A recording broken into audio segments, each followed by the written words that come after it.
Olá, sejam todos muito bem-vindos a mais esta edição do nosso programa Consolar, o programa quinzenal de entrevistas do Centro Espírita O Consolador.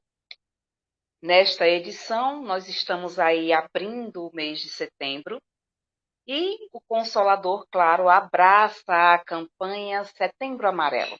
Como lema, o Centro Espírita usa consolar para a vida continuar. Como a gente sabe, o Setembro Amarelo é um convite à vida e uma campanha preventiva contra o suicídio.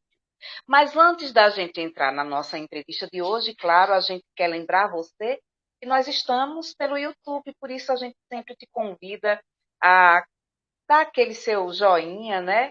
Clicar lá no gostei, comentar os nossos vídeos, compartilhar os nossos links, para que essa entrevista e todos os programas do Consolares possam ser vistos por mais e mais pessoas. A gente também está nas redes sociais, o Consolador JPA está no Instagram, está no Facebook e tem o nosso site, o consoladorjpa.org.br. Feito esse convite, que você entre nas nossas redes sociais e que você também participe ativamente aqui do Consolares no YouTube, a gente vai apresentar hoje a nossa querida Josi Honório, que vai falar para a gente sobre um tema muito especial e muito importante. Se precisar, peça ajuda. Josi, que é da Federação Espírita Paraibana, também é do Consolador e é psicóloga. Então, tem todo o conhecimento teórico aí para conversar com a gente, prático também, né? Sobre esse tema, se precisar, peça ajuda, que é dentro desse tema central do Setembro Amarelo, de prevenção ao suicídio. Josi, seja muito bem-vinda e muito obrigada por estar aqui com a gente hoje.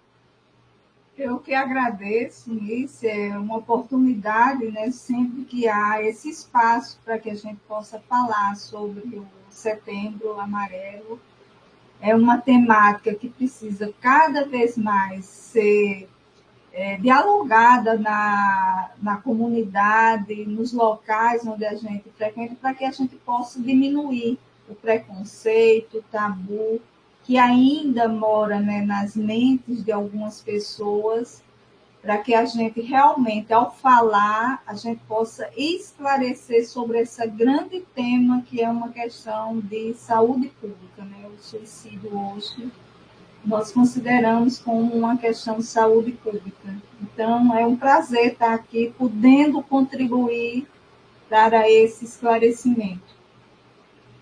Então, Josi, a gente já começa aí, você já deu essa abertura maravilhosa e você usou um termo que ainda é muito forte na sociedade e ainda está muito impregnado em nós também.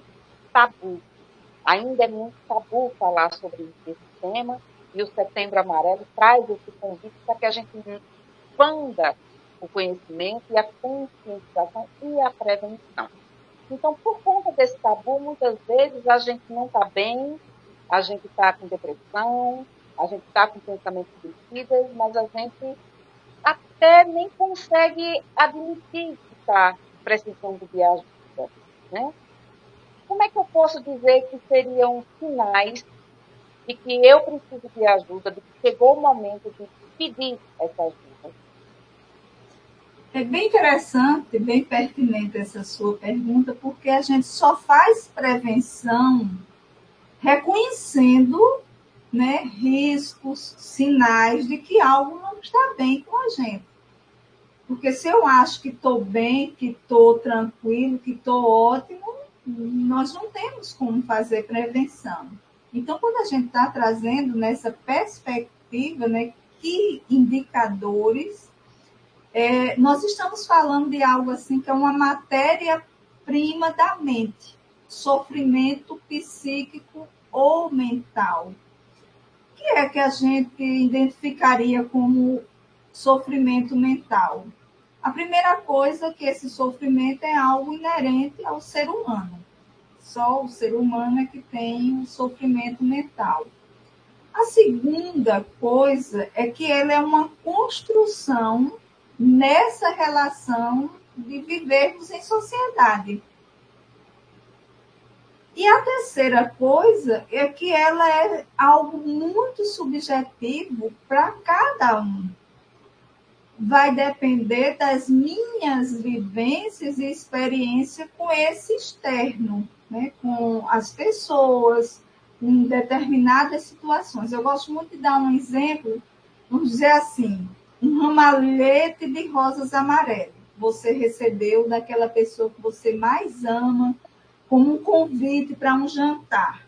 Então, essas rosas amarelas vai ter um significado para você. Para mim, eu recebi um ramalhete de rosas amarelas e tive uma decepção, e ali foi rompido uma relação.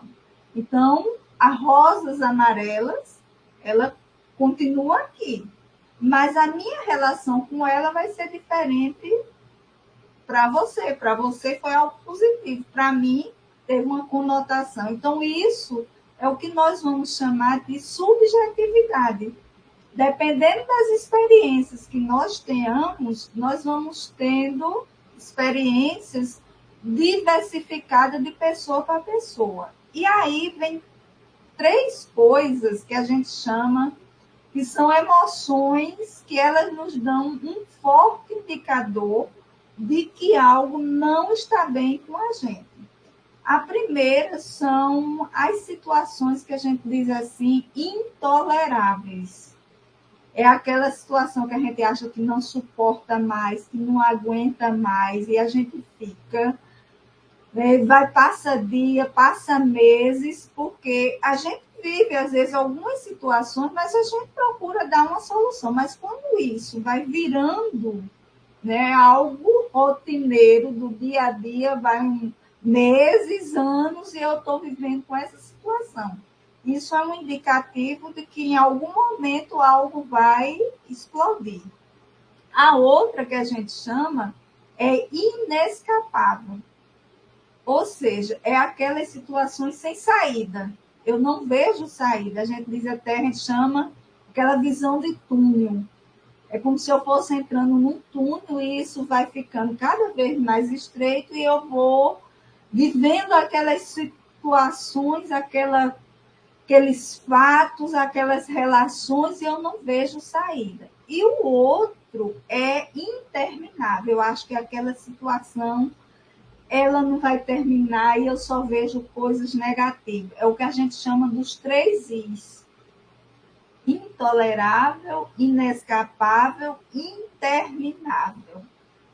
Então, essas situações, para a gente desencadear alguns processos de transtornos mentais, é como se a gente tivesse assim, a meio passo. Então, isso já são indicadores de que a gente não está bem. E a gente diz muito assim, aquilo que a gente não resolve na nossa mente, nós vamos transformar em doença no nosso corpo. Aí vai vir, né? Vem a ansiedade, depois vem a depressão, aí vem a bipolaridade, todos esses transtornos, né, que nós falamos, que quanto mais cedo nós diagnosticamos, mais ajudas, né, nós poderemos ter. E aí, Ruby, eu me encontro nesses 3 dias aí que você ficou de forma tão didática para a gente. Percebi que eu não estou bem, os pensamentos estão muito fortes, a dor está aumentando, como a gente fala, né? Quem é que eu devo procurar primeiro? Eu não quero entrar ainda nas ajudas profissionais, os lugares que a gente. Eu tenho aqui em casa. Eu converso com meus pais, eu converso com meu filho, eu converso com meus irmãos, eu busco um amigo. Quem é que pode inicialmente ser aquela pessoa que eu vou procurar, que eu vou ter segurança para falar que eu não estou bem, que eu estou precisando de ajuda? Quando você está, a gente sempre chama a rede de apoio. Quando nós estamos lidando com algumas dificuldades, seja nessa área da saúde mental, especificamente, a gente nunca pode dizer que a gente trabalha isolado. É uma rede de apoio. Vem a família, ou os amigos, né, que estão ali. Essa questão do suicídio, ao longo da história, ela foi vista, né, de várias maneiras. Até a Idade Média era vista como um pecado. Quando a gente vai chegando, né, aproximando aqui século XIX, teve um grande Durkheim, pai da sociologia, que ele começou a trabalhar essa questão da sociedade, fez um estudo, ele tem um livro intitulado Suicídio, onde ele fez uma pesquisa. E ele diz que os laços sociais é uma grande prevenção para que não se cometa o suicídio. Então, quando a gente está falando de laços afetivos, entra família, grupos de amigos, aquele grupo que eu frequento lá na minha religiosidade. Só que vem um outro elemento que aí vem Freud, né, e diz, olha, esses laços afetivos são importantes, realmente, mas existe algo interno, porque às vezes as pessoas têm esses grandes laços, mas quando vê, está atentando contra a vida. Então, existe algo mais intrínseco. E aí ele começa, que a gente vai chamar de desejo de morte, ou qual é a motivação, que aí é o grande nó que dá, né, para os grandes estudos, porque o que é que motiva cada pessoa a tirar a vida? O que é que eu estou dizendo? Às vezes a gente está, né, quando você está dizendo, eu estou me sentindo bem, estou inquieta, estou ansiosa, quem eu devo procurar? Se os seus familiares tiverem um olhar, uma escuta mais atenta, ele vai escutar você, por lhe conhecer, e vai dizer, nisso eu acho que você deve buscar uma ajuda profissional. Aí entra o psicólogo, o psiquiatra, nós espíritas, né, que acreditamos, porque sempre nesse processo de influências, nós sabemos que há os processos de obsessões em relação à questão do suicídio, há um forte índice, né, de influência, então ele vai nos orientar a buscar essas ajudas. E aí a gente vai estar trabalhando essa pessoa integral, corpo, mente e espírito, porque nunca está isolado. O pai da medicina já disse, né? Mente sã, corpo sã. E hoje a gente coloca, nós que acreditamos, né, o espírito, que precisamos trabalhar essa mente, esse corpo, mas o espírito, porque é ele quem está no comando disso tudo. E é ele quem realmente está em desequilíbrio.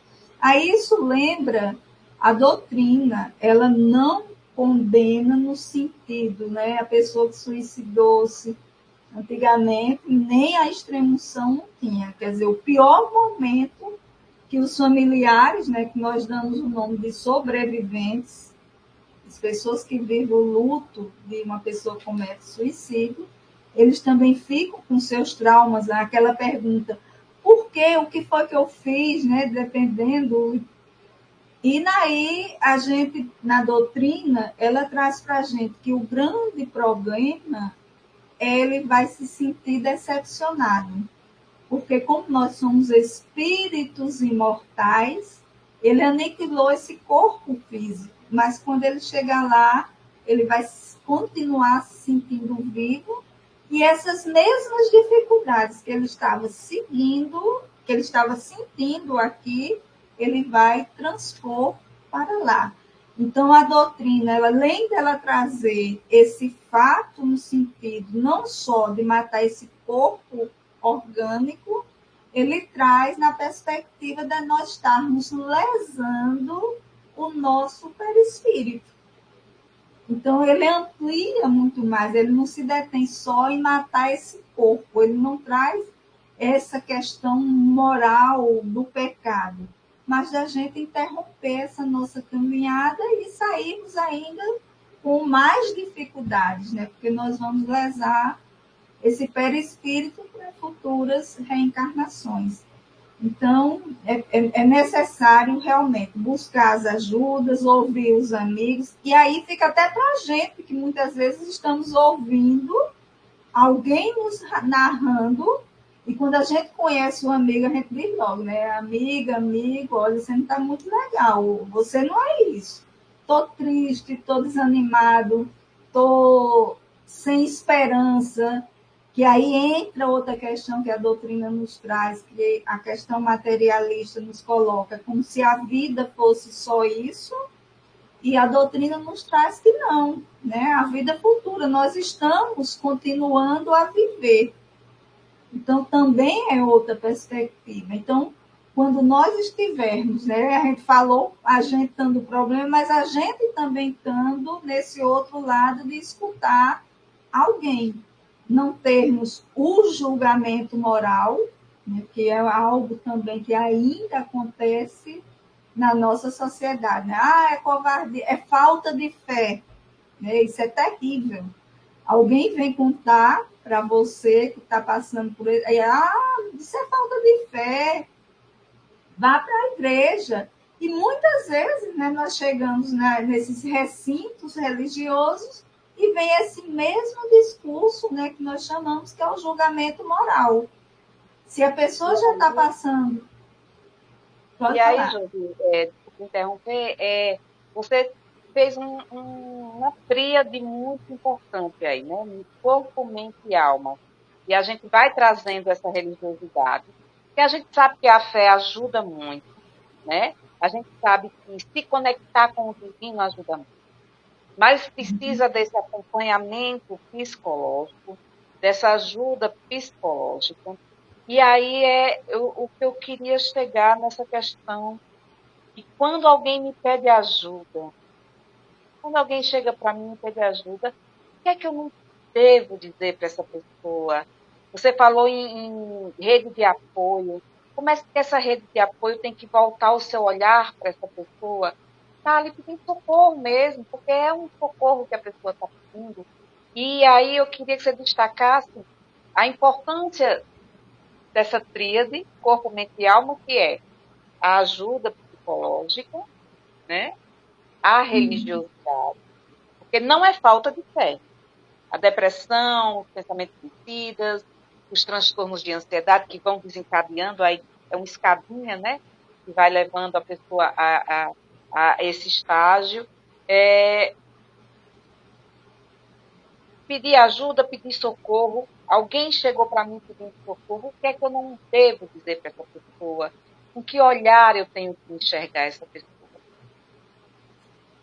A primeira coisa é escutar. A gente tem um mau hábito de achar que necessariamente, quando alguém está dizendo algo para a gente tem que dizer algo.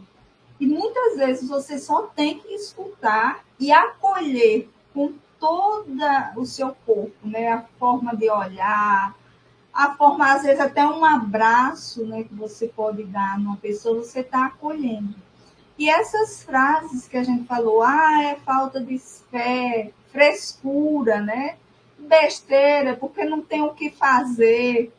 Gente que diz, me permita, Josi, eu vou ser até um pouco grosseira agora, mas tem gente que fala assim, quer se matar nada, quem quer se matar vai lá e faz, não fica falando o que vai fazer.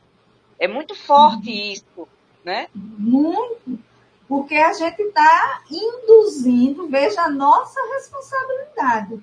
Se eu estou, porque geralmente quando eu estou querendo ouvir alguém, é porque eu estou naquele sentimento de ambivalência, de dúvida, né? E estou querendo um ponto de apoio, é como se eu estivesse gritando por socorro. E eu chego lá e a pessoa diz, isso é besteira tua, mulher, tu tem tudo, né? Tem filho, tem o teu marido, tem o teu emprego, tu tá com frescura, né? Se usa muito esse termo de frescura. E a pessoa está nessa dúvida, nessa ambivalência, que é o nome que a gente dá, né? Faço ou não faço? Na hora que alguém diz, quem quer se matar, mata. Naquela hora, porque o suicídio, esse que eu falei, esse desejo, ele é muito impulsivo. Por isso que hoje a gente está pegando também uma fase de adolescência. Porque o adolescente, ele é muito impulsivo, ele ainda está nessa autoafirmação. Então, quando eu digo essa frase, eu estou sendo responsável. E para nós espíritas que acreditamos, né, que nós não estamos sozinhos, na hora que eu estou vibrando nessa faixa, eu estou atraindo espíritos sofredores como eu. E quando eu estou fazendo essa colocação, eu estou induzindo e estou também trazendo espíritos que estão nessa mesma vibração, nessa mesma faixa. Então, veja que é um comprometimento muito grande. Aí eu lembro do Cristo, né?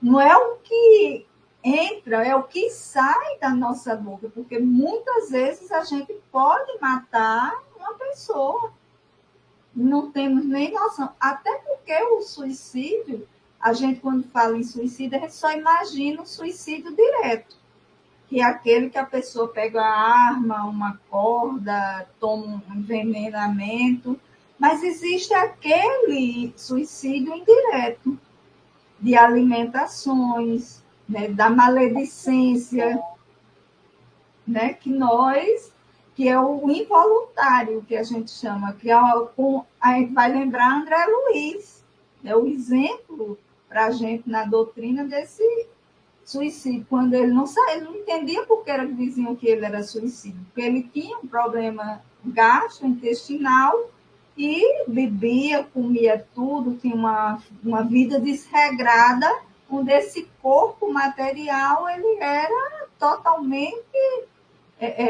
maltratado, né, pela forma como ele agia. Então, é muito isso que você colocou, isso é muito sério, né? E a gente escuta isso de uma forma assim banal, né? Ainda não, daí a importância da campanha.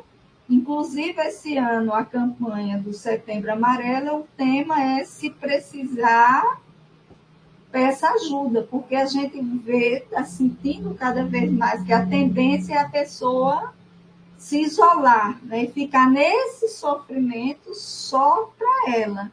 E quando a gente fala, e é importante falar, quando a gente está falando, no interior, eu que venho do interior, o pessoal diz muito aqui, quem canta seus males espantas. Porque quando você está cantando, está falando, essa energia que você está deixando retida dentro de você, você está jogando para fora. E aí as ajudas vêm, aparecem. Eu lembro, né, a ajuda quando a gente fala, Jesus quando vem com a cruz, simbolizando aí ele, a cruz, os nossos problemas, as nossas dificuldades, ele encontrou o Cirineu no caminho, que foi ajudá-lo. Então, com certeza, quando nós estamos, né, falando, vão aparecer os sirineus, seja lá no postinho de saúde, seja lá no CAPS, que é os lugares que nós devemos procurar, seja, né, o 188, que é o CVV. Então, tudo isso são os sirineus que aparecem na nossa vida, né, para nos ajudar. Eu ia entrar nesse assunto agora, interessante você falar isso, que eu sou uma pessoa que eu já passei por um processo de depressão e eu sempre falo que quando eu estava ali conversando com a psicóloga, era como se eu estivesse tirando de dentro de mim todo o lixo, todos, entre aspas, todos os demônios que estavam me atormentando naquele momento, né? Porque eu estava sendo ouvida por uma pessoa que não estava me julgando em nenhum momento, que ela não olhava para mim com um olhar de julgamento. E aí vem a importância da gente reforçar nesse tema, né, se precisar, peça ajuda, você já citou aí, e eu queria que você aprofundasse um pouco mais. Passamos essa fase de ajudar, essa rede de apoio, reconhecemos que estamos precisando dessa ajuda, e aí muita gente pensa assim, mas eu não tenho condição financeira de procurar um psicólogo, é muito caro, eu não tenho como pagar, mas a gente sabe que a rede pública de saúde oferece essa ajuda, né? Quem pode pagar e procurar um psicólogo numa clínica particular, é importante que procure essa ajuda. Mas a gente também tem outras redes que podem nos atender e nos ouvir, não é isso, Rô? Olha, tem um projeto botando no Google vai encontrar. É mapasaude.com.br. Que você entra e lá tem atendimentos online. E vai encontrar também, a gente chama, né, a preços sociais, né, preços mais acessíveis. Aqui nós vamos ter o CAPS, vamos ter a universidade, que também oferece, né, a clínica de psicologia da Universidade Federal, é gratuito, né, a pessoa procura a clínica e lá eles fazem o agendamento. Eu sempre digo que o CVV eu sempre digo assim, tenha decorado no seu telefone para não esquecer, porque muitas vezes é 24 horas o atendimento e lá eles vão fazer essa escuta, são pessoas que foram treinadas e eles fazem esse acolhimento desse primeiro momento e depois você procura as ajudas devidas. Aqui também, você botando no Google, tem o Casulo, que também é uma ONG que dá esse tipo de ajuda. Então, é realmente nós buscarmos as ferramentas. E eu sempre oriento, para quem é espírita, se a pessoa aceita, né, a gente espírita, orientar é o atendimento fraterno de desobsessão na casa espírita. Eu acho isso fundamental, porque sempre que a gente está com essas ideias suicidas, nós estamos acompanhadas por nossos irmãos também sofredores.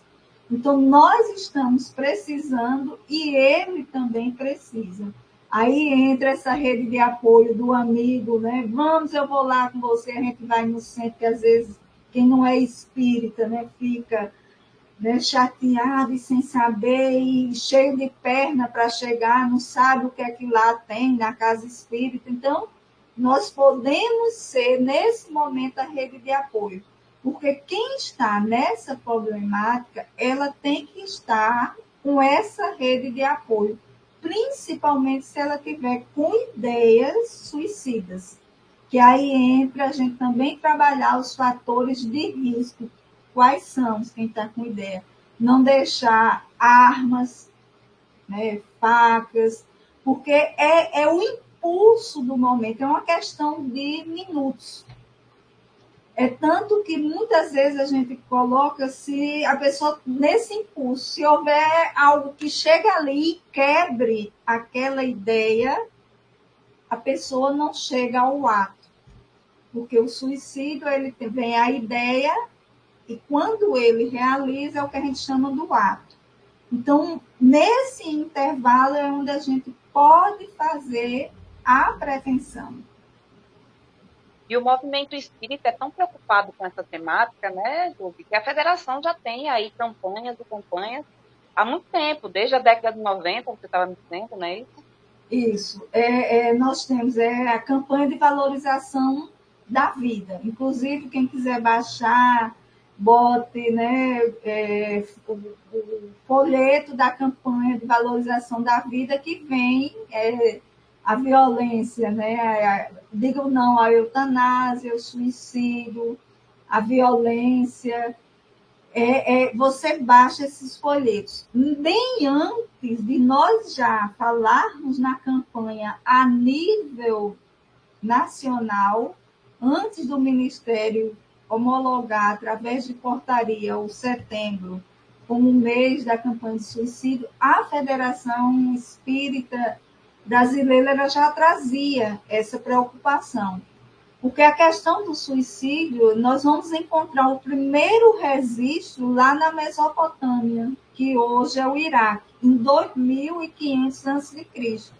Então, é um fenômeno exclusivamente humano que vem acompanhando a humanidade e que hoje, né, se acentuou de forma tal, principalmente adolescente. Hoje no Brasil, no mundo é a segunda. No Brasil é a quarta morte A quarta questão por morte, suicídio em adolescentes, só perde para acidente de carro, na faixa de 15 a 24 anos. Quando a gente traz o adolescente, a gente sabe que é uma fase muito suscetível. Ele começa naquela transformação que ele está passando, né, daquela fase de criança para adulto, essa fase intermediária de muitas modificações, a começar do corpo, e isso traz uma insegurança, uma instabilidade. Sem falar, né, que nós hoje estamos trazendo um elemento que encampou aí, que é a questão das redes sociais. Né? Hoje, o adolescente é plugado nas telas de computador, né, de celular. Uhum. E a gente chama, né, esse período, assim, é o copycat. Ou seja, é um período onde o adolescente ele está bastante influenciado. É o efeito de contágio, é um termo americano, né, que tem sido muito em pesquisa e tudo. E ele é aquele período de influência. Aí a gente vai lembrar que nós tivemos, né, anos atrás, a questão da baleia azul, né, que pegava até pré-adolescente, porque a criança mesmo, até 7 anos, ela tem a fantasia, ela não tem essa ideia do que é amor, como o adolescente ele já vai tendo. Então, nesse copycat, aí a gente vai ver que vão encontrar muitos sites dando todas as orientações, o passo a passo de como cometer. Então, você está pegando uma fase de muita impulsividade, né? A flor da pele, né? Acha assim que resolve tudo. Se lembra lá quando eu falei que as coisas é tudo dimensionada para ele, né? Quando eu falei que eles acham intolerável, inescapável. Então, eles vivem essa fase muito intensamente. Por isso a importância dos pais, do adulto estar próximo desse adolescente ali de apoio. Porque é uma fase que, se ele não tiver um chão, ele se perde no caminho. E como as redes sociais ele está trazendo esse mundo obscuro, então, naquele momento, né, que ele está se sentindo o último dos últimos, né, a baixa estima, há uma pressão hoje em termos educativos, a sociedade traz uma pressão que a gente tem que ser bonito, ótimo, bom, maravilhoso, ter sucesso na vida, perfeito, e nós sabemos que não somos, que nós temos as nossas limitações. Então, se nós não trabalhamos isso, não passamos isso, daí a gente entende do que Rai quando ele diz os laços sociais, e a gente está vendo que os nossos laços sociais estão frouxos. Ele diz, né, do que Rai diz assim, a sociedade ela tem um tripé que para funcionar, para que o homem funcione harmonicamente, eles têm que estar agindo junto. A família, a religião e o Estado. E quando acontece um suicídio, ele diz que esse suicídio ele aconteceu, mas a questão desse que se suicidou, ele está representando o desequilíbrio do coletivo. Então, é como se ele fosse o mais frágil nessa estrutura e ele, assim, em nome desse coletivo, ele comete essa agressão contra si mesmo. Josi, hoje a gente está conversando com Josi Honório, né? O tema do nosso encontro do Consolares hoje é se precisar, peça ajuda. É um tema muito abrangente nesse Setembro Amarelo, onde a gente está aí nessa campanha de prevenção ao suicídio. Nosso tempo está acabando, mas eu não vou deixar esse programa terminar hoje, sem fazer a pergunta. Pode fechar tudo. É possível, Josi, evitar o suicídio? Essa pergunta não tem uma resposta pronta, porque nós podemos prevenir, mas nós não podemos prever. porque existe a história de vida, por isso que temos que contextualizar as motivações, e é esse a grande dificuldade, né? A gente fala, tem campanhas, tem as medicações, a gente explica as questões dos transtornos, mas a gente não tem, pode estar, às vezes acontece, já está em acompanhamento e a gente escuta o suicídio. Então, podemos prevenir, mas não temos como prever se vai ou não acontecer. Aí entra toda essa rede de apoio, toda essa ajuda. Nós sabemos que aquele que já tentou uma vez tem um potencial muito grande para que aconteça. O outro é como se assim, ele rompeu um pouco essa barreira, né? Nós temos algumas barreiras que nos dificultam a romper essa linha. Então, o que nós podemos fazer na prevenção é entender que essa questão do suicídio não é uma só pessoa, não é só um profissional, mas uma equipe, é uma rede de apoio, é a igreja, o centro, a instituição que eu funciono, é o meu vizinho, é os meus amigos de trabalho. Não é pressionar, mas é dizer assim, eu estou aqui sem julgamento, porque o julgamento, ele pode muitas vezes até nos induzir a essa atitude, né? É sem o julgamento moral, é acolher de peito aberto, de coração e ouvir, sem precisar. O máximo que você pode dizer, vamos fazer uma prece, nós espíritas, né, que acreditamos. Deixa eu fazer uma prece aqui por você. Às vezes a pessoa não está nem com condições. Deixa eu fazer uma prece, pedir vibrações e iluminação para que a gente seja encaminhado para os locais adequados. Rose Honório, quero agradecer demais esse bate-papo com a gente, trazendo tanto esclarecimento, né? Tenho certeza que as pessoas agora vão ficar mais atentas para si mesmos, né?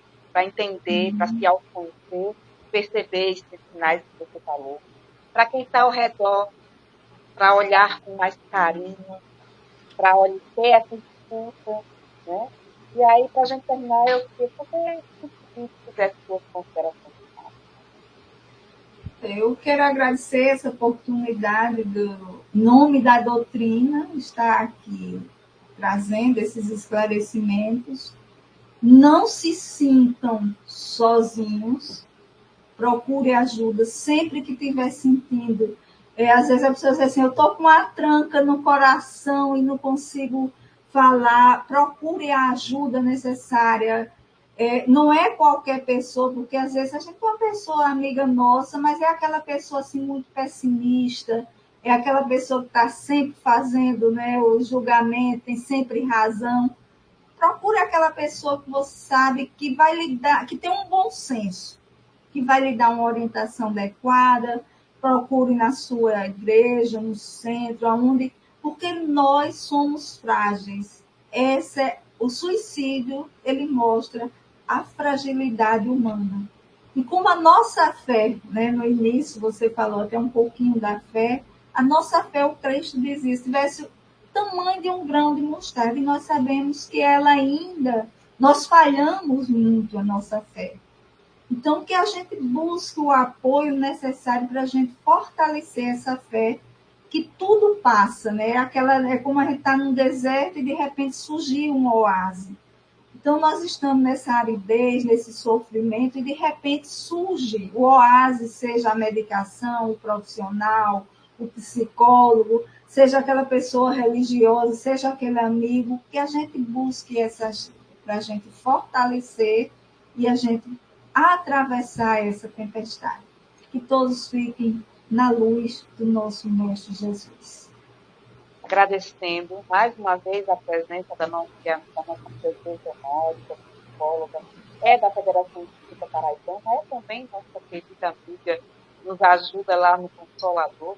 E o Centro Espírito Consolador tem esse convite para te fazer, agora no mês de setembro mais forte, consolar para a vida consolar.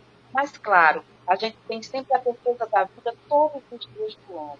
Porque, gente, seja qual for a dor, seja qual for o tamanho dessa dor, seja aquela dor na alma, seja aquela dor no corpo. Viver é sempre a melhor escolha, porque sempre tem uma saída quando a gente escolhe viver. É esse o convite que a gente faz para você. Viva, viva sempre, escolha, decida viver, porque lá na frente você vai ver o quanto valeu a pena. Por hoje, o Consolário se despede, sempre lembrando que a cada 15 dias tem uma nova edição do Consolário. Também tem, sempre às quartas-feiras, uma nova palestra. Então, visita lá o nosso canal no YouTube, o Consolador JPA. Tem muito material dentro desse contexto que fica de convite para a vida. Até mais.